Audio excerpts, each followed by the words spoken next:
Waktu saya mula-mula nak bercinta, saya fikir kena pilih rupa sebaik-baiknya. Selepas dia makan usia, rupa-rupanya cantik bukan segala-galanya. Sebab semua perempuan ada badan. Kita kena tanya balik dekat diri kita, adakah pilihan kita mengikut nafsu haiwan? Sebab kecantikan perempuan yang sebenar terletak pada akhlak dan amalan. Soalannya, macam mana kita nak cari jodoh yang sebadan? Yang tu yang saya tanya dekat diri saya waktu saya keluar dekat Thailand. Sampai Allah temukan satu orang ni dekat saya yang dia dah jumpa 11 calon untuk jadikan pasangan. Dan dia tak kahwin dengan perempuan yang paling dia suka. Yang dia dah kahwin ni 11 anak dia dah ada. Macam mana boleh jadi macam tu? Dia solat sunat istikharah.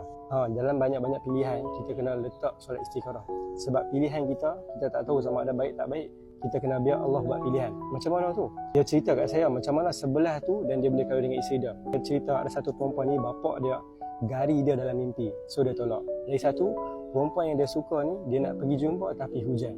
Jadi banyak tanda-tanda Allah akan tunjuk yang pasangan ni bukan sesuai untuk kita. Bila kita letak Allah dalam pilihan kita. Semoga Allah SWT kurniakan dekat kita jodoh yang baik dalam kehidupan kita.